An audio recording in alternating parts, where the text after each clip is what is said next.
कटक जिला शिक्षा संयोग तरफ मु सस्मिता साहू समस्त अष्टम श्रेणी पिला मु मोर प्रगति और मानव धर्म विषय सेशन 2 को स्वागत करुछि। गला काली आमे कौन पढ़िथिले?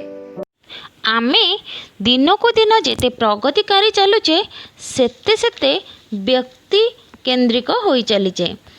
एही व्यक्ति केन्द्रिक जीवन रे आमे मु मोर निज पाई निजर एई विषय ही भाबी चलीचे। पाश्चात्य सभ्यतार मोहरे पड़ी आमे निजे जहाँ करुचे आमको सेई गुटिक ही ठीक लगुची। आमे कहा कथा शुणिबा उपरे नाही। एहा फलरे भाई भाई साही साही पड़ोशी पड़ोशी मध्यरे विवाद संघर्ष उपजुची। संयुक्त परिवार केवल आमर चलचित्र ओ बहिर पृष्ठारे ही रही जाइछि। अशिक्षा दारिद्र्य ओ जातीयाण भाव जोगु मनीष मनीष को घृणा करिबारे लागिछि। एही जड़वादी वस्तुमोह ताकु जे केते तलितलांत करि सारिलाणी से ए विषय रे बुझी पारुनी। एही तत्व आधार रे आम ए देशर प्रगति को त्वरान्वित करिबा पई मानवता और मानव धर्म कौन हेबा कथा सेही विषय रे वैद्यनाथ मिश्र को आल्बर्ट श्वाइजर मत बेस प्रभावित करिछि। दक्षिण पूर्व फ्रांस और दक्षिण पश्चिम जर्मनी सीमास्थ एक छोट सहर रे 1875 ख्रीष्टाब्द रे जन्मग्रहण करथिले आल्बर्ट श्वाइजर। पश्चिम आफ्रिकार लाम्बेरिन चिकित्सा केन्द्रर प्रतिष्ठाता सीए। शांति और बंधुता पाई से नोबेल पुरस्कार पाइछंती। डाक्तर जीवनर कार्य व्यस्तता सत्वे दर्शन और इतिहास विषय रे से आम पाई अनेक ग्रंथ रचना करि जाइछंती। तांको मतरे समाजर प्रगति हेबाकु हेले प्रथमरे ज्ञान और प्रविधि विज्ञानर प्रसार निहाती दरकार। अच्छा, प्रविधि विज्ञान कौन? आमर टेक्नोलोजी। एही टेक्नोलोजी बलरे आमे आजी सारा विश्व को निज पॉकेट रे धरी बुली पारुचे। एही ज्ञान द्वारा आमे पृथ्वी चंद्र को क्षणके पहुँची पारुचे। एही ज्ञान द्वारा मनीष मनर संकीर्णता को दूर करा जाई पारिबो। बिना ज्ञान रे प्रविधि विज्ञान को परिवर्तन करा जाई न पारे। अर्थनैतिक प्रगति पाई ज्ञान और प्रविधि विज्ञान दुईटा जाक र समन्वय दरकार। द्वितीय रे से कहूथिले मानव समाजर सामाजिकता दरकार। अच्छा, सामाजिकता कौन? मनीष सामाजिक हेबा दरकार कि? निश्चय।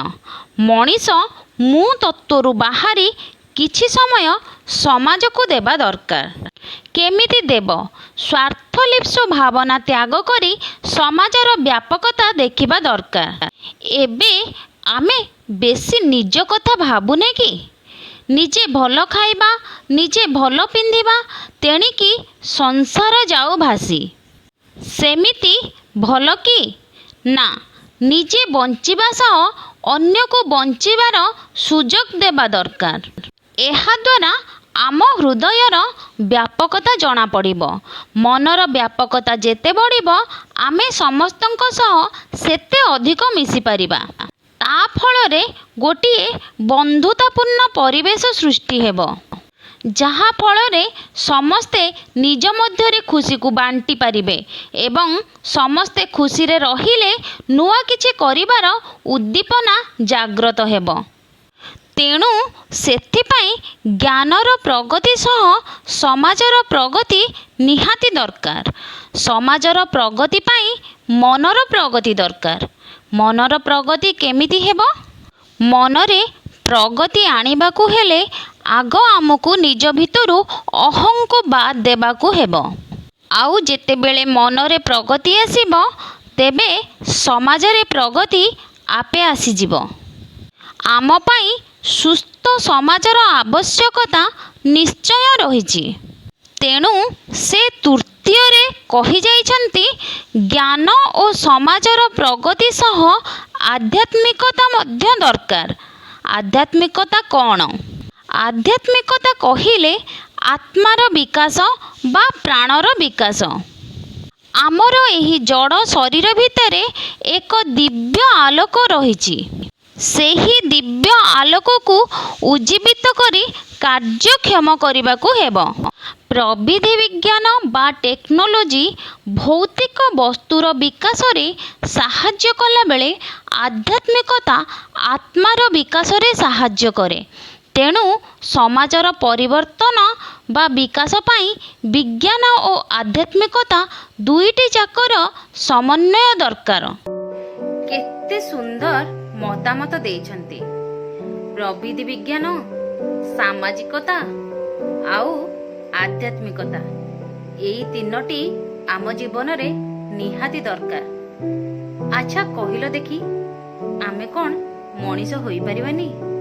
ମଣିଷ ହବା କ'ଣ ଏତେ କଷ୍ଟ? ନିଜେ ବଞ୍ଚିବା ଆଉ ଅନ୍ୟକୁ ବଞ୍ଚିବାକୁ ଦବା କ'ଣ ଏତେ କଷ୍ଟ? ଟିକେ ମନରେ ପ୍ରଗତି ଦରକାର। ଆମେ କରିପାରିବା, ନିଶ୍ଚୟ ପାରିବା। ଆମକୁ ନେଇ ସମାଜ ନା, ତେବେ ସେ ସମାଜକୁ ଆମେ କିପରି କଳୁଷିତ ହେବାକୁ ଦେବା? କ'ଣ କହୁଛ? ଆଜି ତ ସମୟ ହୋଇଯାଇଛି। ଆଜି ପାଇଁ ଏତିକି। ବୈଦ୍ୟନାଥ ମିଶ୍ର ଆଗକୁ କ'ଣ କହିଯାଇଛନ୍ତି ପୁଣି ଆମେ ସେସନ୍ 3ରେ ଦେଖିବା। ଆଉ ସେସନ୍ 3 ଦେଖିବାକୁ ହେଲେ ଚ୍ୟାନେଲକୁ ଲାଇକ୍ ସହ ସବସ୍କ୍ରାଇବ୍ କରିବାକୁ ଭୁଲିବେ ନାହିଁ। ଧନ୍ୟବାଦ।